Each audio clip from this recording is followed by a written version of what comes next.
from time to time, coming out of a meditation, or at least coming out of the formal meditation, because life really is a meditation if we're paying attention. But coming out of a formal meditation, there's just a real sweet and clear knowing that wants to be shared. And so I'm sitting here now on the meditation cushion and just open my eyes and camera, turn it on, and here's the share for today. Hello. So I want to speak today about a very common experience for anybody who is learning how to drop out of the habitual mind, the narration of mind, and drop into a natural stillness, a natural peace.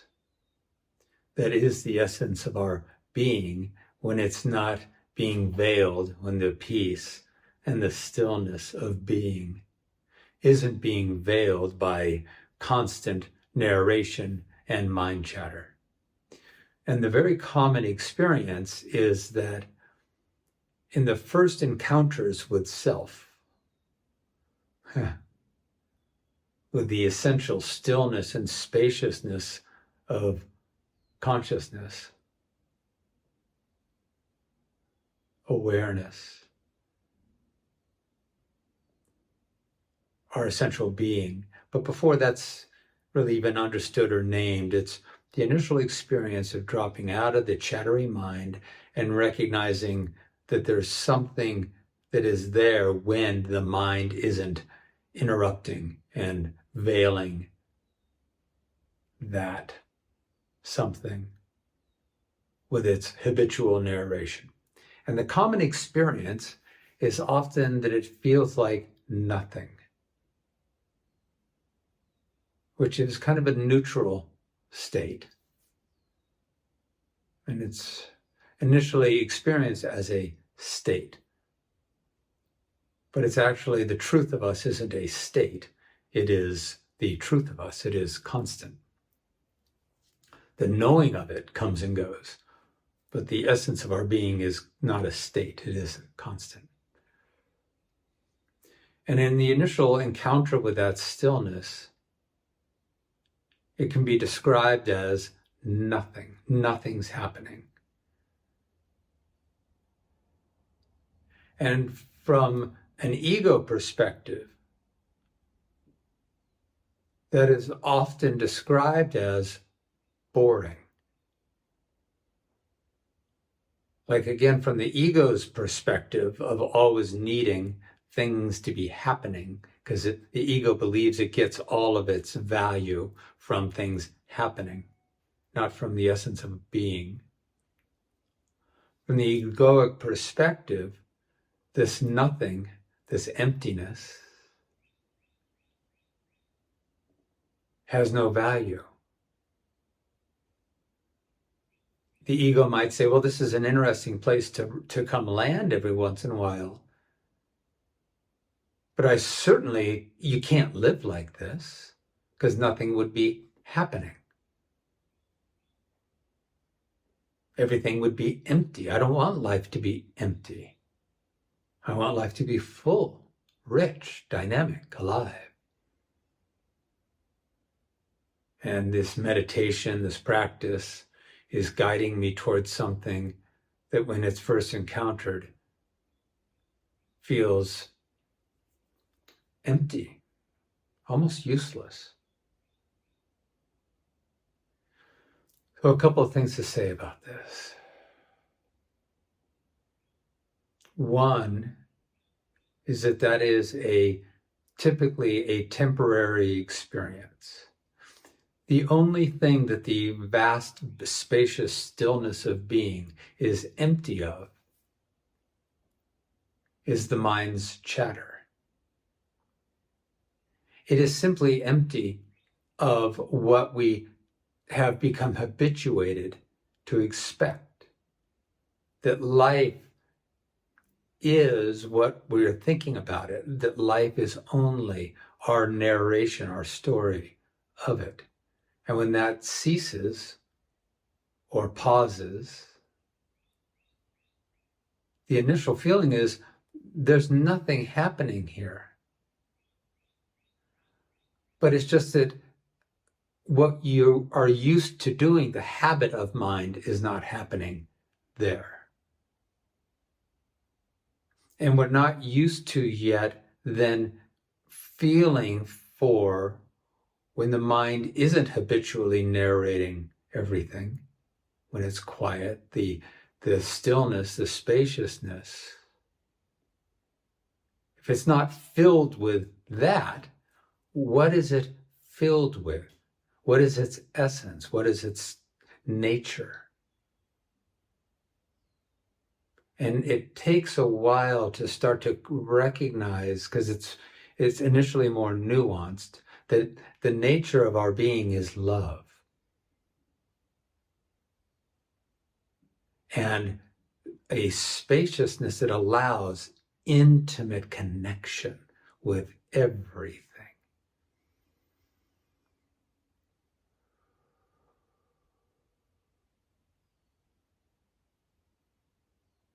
It is filled with life, with the unwavering, unconditional love that allows everything, that experiences everything without assigning egoic meaning. In other words, without assigning a meaning to everything that is relative to the egoic needs and wants and desires and addictions. When that is freed, we find that there is an unconditional loving awareness that accepts and allows and engages with and feels everything. And doesn't just experience the world through the narrow perspective of the conditioned and programmed mind. So there's a few analogies here. Early in my career leading outdoor trips, I used to lead trips for kids. And I worked for a company that did this. And we would work often with private schools. And we'd be out in Joshua Tree, which is a beautiful desert national monument in California. And, it's the desert. And these busloads of seventh graders would show up, 100 seventh graders. And they'd all pile off the bus into the desert where we were waiting for them. And we'd have them leave all of their electronics on board. Now, at this time, there were no cell phones. Everything was, mostly it was Walkmans. It was a way of putting on the headphones and listening to something to be entertained. And we'd have them leave all of those on the bus. And then the bus would pull away. It would drive away. And the kids were going to be there for like 5 to 7 days. And you could see them watch the buses pull away and then look around at where they were, and the panic would start to set in. Like, what's happening? Everything that entertains me is driving away. And within 20 minutes, you would start to hear the murmurs, the little conversations. I'm bored. There's nothing to do. I don't want to be here. This is stupid. There's nothing happening here. There's nothing to do here. I'm bored. And then we as instructors would start to introduce these students, these young kids, to the wonders of the desert that they couldn't see. Helping them poke around and see all the beauties of the desert. And and this the feeling, let them be, and introduce them to some silence and to some stillness and movement out on the rocks.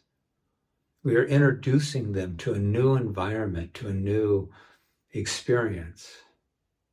And sure enough, within 2 days, guaranteed every time, most of the students would be going, oh my God, this is awesome. They'd be scrambling around on the rocks. They'd be poking around and coming over and going, hey, look, I found a little desert tortoise. I found a little desert tortoise. Or look at this rock, look at this crystal. Oh my God, this is beautiful. This is amazing. And they were feeling the beauty and the vastness and the grace of the desert environment that they were simply not used to at first, when all their addictions were taken away. And sure enough, after 5 days or so, it was time to go. And a lot of the kids, certainly not all of them, but a lot of the kids were going, I don't want to leave. This is nice. This feels good. I can play. I can leap. I can roam. I'm free. And that's often the experience when we first drop into that stillness is, I'm bored, there's nothing to do here. But then we start to recognize the freedom in that, to start connecting deeply with every experience that we have, because we're just meeting every experience from unconditional loving awareness, or as unconditional loving awareness. Another analogy is, imagine if you built a house or had a house on a beautiful tropical island like Maui or Kauai. And after a while, you realize that that house that had been constructed was too small for you. It wasn't appropriate to live in any longer. And just like we start to find that the construct of self, the egoic identity, is too small for us. We don't want to live in it anymore. We don't want to be constrained by it any longer. So in this analogy, the house gets torn down, taken away. The land that it was built upon initially would feel barren. It would be barren. It wouldn't just automatically overnight spring into full verdant aliveness, tropical aliveness. You would want to attend to it and be patient and have faith and know that its essential nature would return and would be lush and beautiful and vibrant. So you'd water and you'd attend to this spacious emptiness. And sure enough, sprouts would start to grow, things would begin to leaf out, and after a while it would be returned to its full, vibrant aliveness.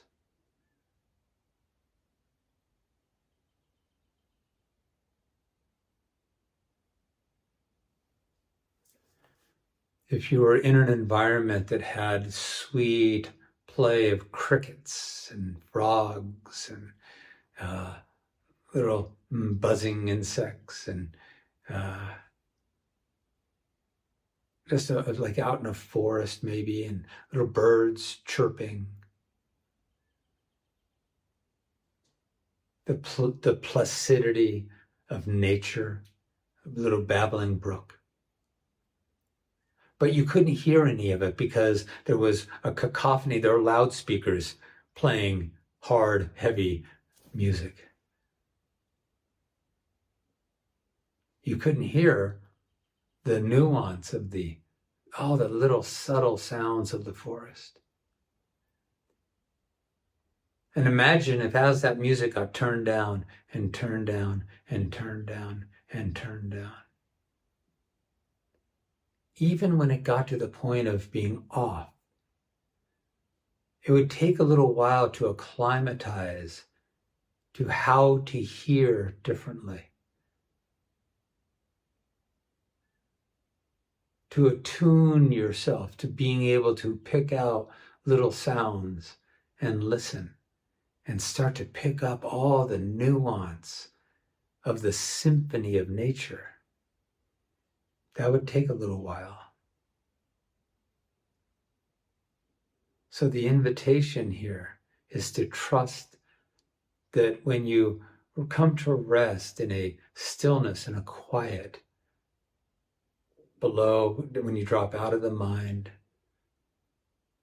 using the breath and the heart as a focal point for awareness.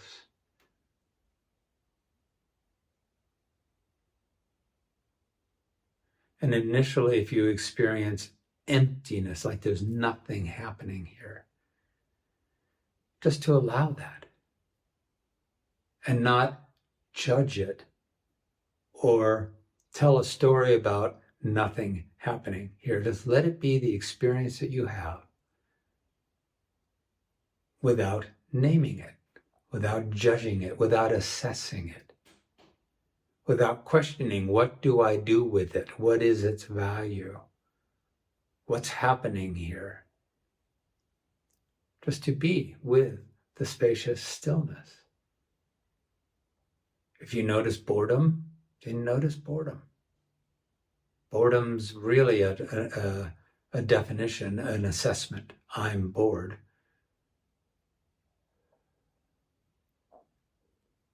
But just notice the quiet. You don't need to do anything with it.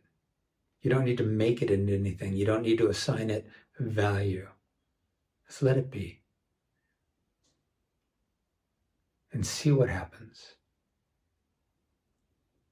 See what sprouts, see what blossoms, see what comes into aliveness. See what mysteries are waiting, see what nuance and beauty and the symphony of life that is awaiting. If you just trust. Remember, the initial sense of there's nothing happening here is just that there's nothing that you are used to happening there. It's like there's no more music. The music just got turned off. There's nothing happening here. No. It's just that what you have been habituated to be consumed with, or that all your attention is normally on, that's not there any longer. But then sit and listen. And you will find that the emptiness is far from empty. It's about as far from empty as you can get. Because it allows an authentic engagement with everything.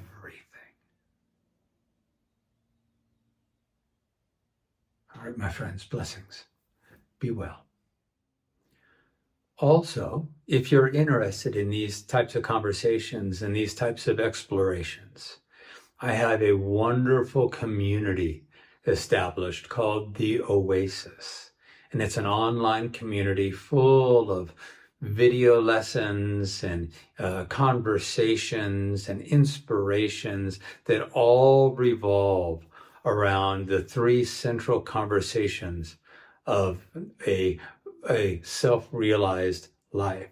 The conversations of awakening who you really are, recognizing all the ways that the egoic identity, the story of self, gets in the way of living as who we really are. And the third conversation is around ensuring that we are creating a life and an environment of life that is supportive and nourishing to us, being in those first two conversations with devotion, with commitment, with patience, creating a life that allows us to know ourselves fully through study, through engagement, through practice. And the Oasis holds the space where we can go on a regular basis to be nourished with truth, inspiration, and opportunities to make our spiritual knowing the center point of our lives. So click the link below It'll take you to the Oasis. It opens about 4 times a year. If it's closed right now, no worries. Just leave your name and it'll alert you of when the Oasis opens again. I open it for about a week at a time, 4 times a year. And so please check it out. And I hope to see you in the Oasis.